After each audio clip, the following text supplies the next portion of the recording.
বাবার মৃত্যুর পর মাত্র 15 বছরের বয়সী আমি আমার সৎ বোনকে বিয়ে করলাম। বিয়ের প্রথম রাতে যখন আমি তার কাছে বাসরীয় কাজ করতে গেলাম, তখন সে আমার কাছে কাকতি মিনতি করতে লাগলো।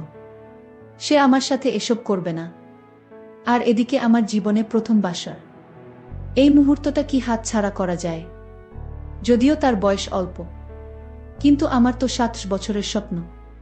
25 বছর ধরে এই বাসর ঘরটাকে স্বপ্ন দেখছি। কিন্তু আমার সৎ বোন তো বাসর ঘরে কি হয় তা খুব একটা বুঝতো না, কারণ তার মানসিক কিছু সমস্যা ছিল। তারপর এক পর্যায়ে আমি অনেক কৌশল কাটিয়ে তাকে আমি আমার অনুকূলে আনার চেষ্টা করলাম, কিন্তু তাতেও সে কোনোভাবেই রাজি হচ্ছিল না। তারপর তার ইচ্ছার বিরুদ্ধেই আমারটা যখন তার এখানে কিঞ্চিত পরিমাণে দিলাম, তখন সে একটি বিকট শব্দ করে হাও মাও করে কেঁদে উঠল। তারপর, হ্যালো বন্ধুরা, আমি রতন। আমি দীর্ঘ 10 বছর যাবত বিদেশে ছিলাম। আমার বাড়িতে এসে দেখি সব সম্পত্তি আমার সৎ বোনের নামে উইল করে রেখে গেছে আমার বাবা। আমি বাবার উইল অনেকবার পড়েছি, কিন্তু সেটা পড়ে আমার রক্ত টকবক করে ফুটছে। 2 দিন আগে বাবা মারা যাওয়ায় হঠাৎ করে আমাকে লন্ডন থেকে দেশে ফিরতে হয়েছে। বাবার শেষ কৃত্যের পর যখন তার উকিল আমাকে তার উইল দিলেন, আমি সেটা পড়ার আগে লাল হয়ে গেলাম। আমি লন্ডনে পেট্রোল পাম্পে কাজ করতাম। যা বেতন পেতাম তা থেকে আমার ছোটখাটো খরচের টাকা রেখে বাকি টাকা বাবার কাছে পাঠিয়ে দিতাম। সারা জীবনের পুঁজি সব কিছু দিয়ে আমার বাবা শহরে কিছু জমি কিনলেন। আমার বাবা শহরে একটা বাড়ি এবং কিছু দোকানও কিনলেন। গত 10 বছর ধরে আমি টাকা পাঠাচ্ছি। 17 বছর বয়সে লন্ডনে গিয়েছিলাম, আর এখন আমার বয়স 27 বছর। এরকম হঠাৎ বাবার মৃত্যুর খবর শুনে আমাকে তাড়াতাড়ি দেশে ফিরে আসতে হয়। বাবা মৃত্যুর পর তারা আমাকে ছুটি দিতে চাইল না। আমি জোর করে চলে আসলাম, যার কারণে সেখান থেকে আমার চাকরি চলে যায়। মনে মনে ভাবলাম, আমি যে টাকা বাড়িতে পাঠিয়েছি বাবা নিশ্চয় তা আমার জন্য গুছিয়ে রেখেছেন। তাই আমি বাড়ি গিয়ে কোনো ছোটখাটো ব্যবসা করে হলেও চলতে পারবো। কিন্তু আমার বাবার উইল আমার হোশ উড়িয়ে দিয়েছে। উইলের লেখা ছিল যে লন্ডনে যাওয়ার জন্য তোমার টাকার প্রয়োজন ছিল, তাই আমি আমার জমির কিছু অংশ বিক্রি করে তোমার টাকার ব্যবস্থা করেছিলাম। তাই এখন এই বাড়ি এবং বাকি সম্পত্তির উপর শুধুমাত্র মিলার অধিকার। যখন তুমি লন্ডনে গিয়েছিলে তখনই তুমি তোমার ভাগ পেয়ে গেছো। এটা পরে আমার মাথা ঘুরতে লাগলো। অন্যদিকে আমার বোন যে ছোটবেলা থেকেই মেন্টাল, মাঝে মাঝে সে পাগল হয়ে যায়। যদিও আমার সৎ বোন, আমার বাবা কিভাবে তাকে তার সমস্ত সম্পত্তি দিয়ে গেলেন তা ভাবতে ভাবতে আমি প্রায় পাগল হয়ে যাচ্ছিলাম। একটি বারও বাবা আমার কথা ভাবলেন না। উইলের সমস্ত দলিল পত্রাদি ঘেটে আর একটু অংশ পড়ে দেখলাম, শুধুমাত্র সম্পত্তি নয়, আরেকটি শর্ত দিয়ে দিয়েছেন বাবা। উইল করার সময় উইলে পরিষ্কার লেখা রয়েছে যে যেই ব্যক্তি আমার মেয়ে মিলাকে বিয়ে করবে এবং সারা জীবন আমার মেয়ের পাশে থাকবে, সেই ব্যক্তি আমার কেবলমাত্র স্থাবর অস্থাবর সকল সম্পত্তির মালিক হবে। কিন্তু বিয়ের পরে যদি আমার মেয়েকে ছেড়ে সে চলে যায়, তাহলে সে সম্পত্তি আর এক সুতাও পাবে না। বাবার এরকম একটা কাণ্ডের জন্য আমার জীবনটাই ধ্বংস হয়ে যাচ্ছিল। বসে বসে চিন্তা করছিলাম, এখন কি করা যায়। এই ভেবে আমি আমার এক বন্ধুকে ফোন দিলাম। বললাম আমার এখানে আসার জন্য। তারপর সে আমার কাছে আসে। তাকে নিয়ে আমি একটু অন্য জায়গায় ঘুরতে গেলাম। ঘোরার সময় তাকে আমি শেয়ার করলাম সম্পূর্ণ বিষয়টা। শুনে আমার বন্ধু আমাকে বলল যে, রতন, তোর কাছে এখন একটি সমাধান আছে। তারপর আমি বললাম, কি সমাধান? সে বলল, তুই তোর সৎ বোনকে বিয়ে করে নে, তাহলে তোর সকল সম্পত্তি আবার তোর হাতেই ফিরে আসবে। বন্ধুর মুখে এরকম ধরনের কথা শুনে আমি কিছুটা হকচকিয়ে গেলাম আর বললাম, বন্ধু, এটা কি করে সম্ভব? সে তো আমার বোন। সে বলল, বোন হলে কি হবে? সে তো তোর আপন বোন না, সে তো তোর সৎ বোন। আর সৎ বোনকে বিয়ে করা যায়। আমি আমার বন্ধুকে বললাম, বন্ধু, সে আমার সৎ বোন ঠিক আছে, কিন্তু যখন আমার বাবা, আমার মা মারা যাওয়ার পর দ্বিতীয় বিয়ে করে, তারপর থেকেই তাদের সাথে আমার সম্পর্ক ভালো নেই, কোনোভাবেই ভালো নেই। এখন আমি তাকে কিভাবে বিয়ে করব? তারপর আমার বন্ধু বলল, যদি তুই তাকে বিয়ে না করিস তাহলে তোর বাড়ির অংশ পাবি না, আর তোর বাবার সমস্ত স্থাবর অস্ত্র সকল সম্পত্তি যে মিলাকে বিয়ে করবে সে পেয়ে যাবে। সুতরাং তোর কাছে এখন একটি রাস্তা, তুই মিলাকে বিয়ে করে নে আর মিলাকে ভালো ডাক্তার দেখা, তাহলে দেখবে তোর ভালোবাসা পেয়ে সে ঠিক হয়ে যাবে। বন্ধুর এরকম ধরনের কথা শুনে মনে মনে সিদ্ধান্ত নিলাম, আমি তো নিরুপায়, এখন আমি কি করব? মিলাকে বিয়ে করা ছাড়া আমার আর কোনো উপায় নেই। তারপর এক পর্যায়ে আমি আমার সৎ বোনের সাথে বিয়ের পিঁড়িতে বসতে বাধ্য হলাম। অবশেষে আমাদের বিয়েটা হয়ে গেল। বিয়ের প্রথম রাতে যখন আমি তার কাছে গেলাম, সে আমাকে কোনোভাবেই বাসরের কাজ করতে দিবে না। অর্থাৎ সে কিছুটা মেন্টাল টাইপের ছিল। সে বুঝতো না ভালোবাসা কাকে বলে এবং কিভাবে ভালোবাসতে হয়। বাসর ঘরে অনেক কৌশল করেও কোনো কাজ হচ্ছিল না। তার কাছ থেকে কোনোভাবেই আমি কোনো কিছু আদায় করতে পারছিলাম না। মূলত আমার সৎ বোন ছিল কিছুটা মেন্টাল টাইপের। সেখানে আমি যখন তার উপর কোনো কিছু করতে চাইতাম, তখন সে চিৎকার চেঁচামেচি করত। এরকম বাসর ঘর দেখে আমার মনটা খুব দুর্বল হয়ে গেল। মনে মনে ভাবলাম, কাকে বিয়ে করলাম, যার সাথে নাকি বাসর করারই কোনো ইমেজ পাচ্ছি না।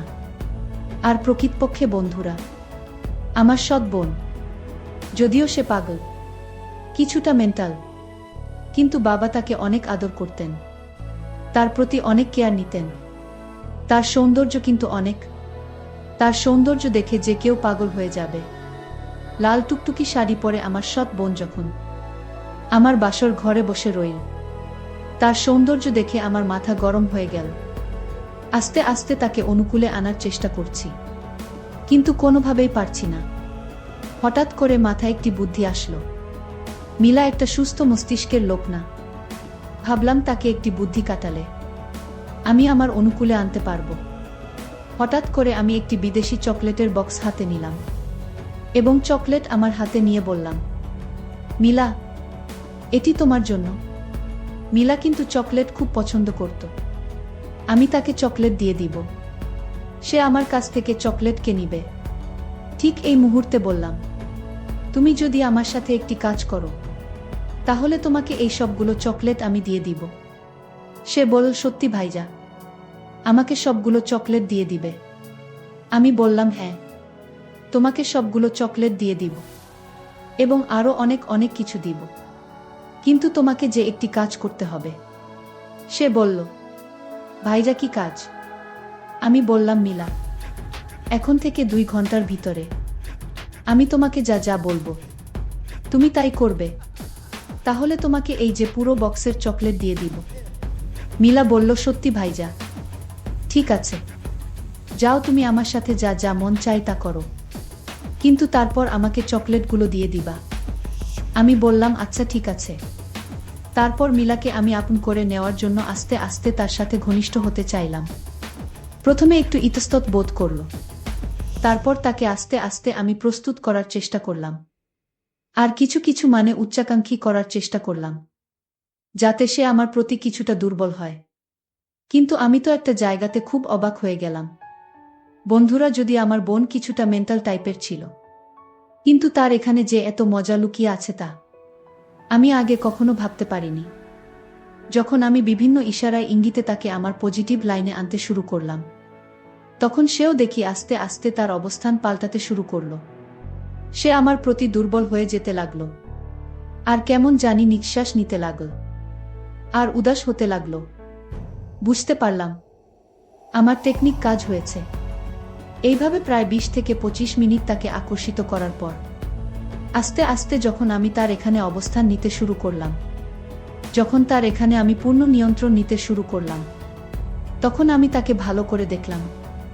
এটা দেখেই আমি বুঝতে পেরেছিলাম যে তার এটা এখনো নিট অ্যান্ড ক্লিন, একেবারেই পরিষ্কার পরিচ্ছন্ন, পরিপক্ক, এবং সেখানে ইতিপূর্বে অন্য কারো দ্বারা নিয়ন্ত্রিত হয়নি। যদিও বিয়েটা আমি মন থেকে করি নাই, তারপরও তাকে দেখে, তার ওই সৌন্দর্য দেখে আমি তার জন্য পাগল হয়ে গেলাম। রাতটি তার সাথে স্মরণীয় করে কাটানোর চেষ্টা করলাম। এই ভেবে ভেবে আমি যখন প্রথম তার উপর নিয়ন্ত্রণ নিতে যাব, আমার এটা মাত্র কিঞ্চিত পরিমাণ তার এখানে গেলা। এমন সময় সে অনেক জোরে একটা শব্দ করে উঠে বলল, ভাইজা, আমি তো মরে যাচ্ছি, আমার খুব কষ্ট হচ্ছে।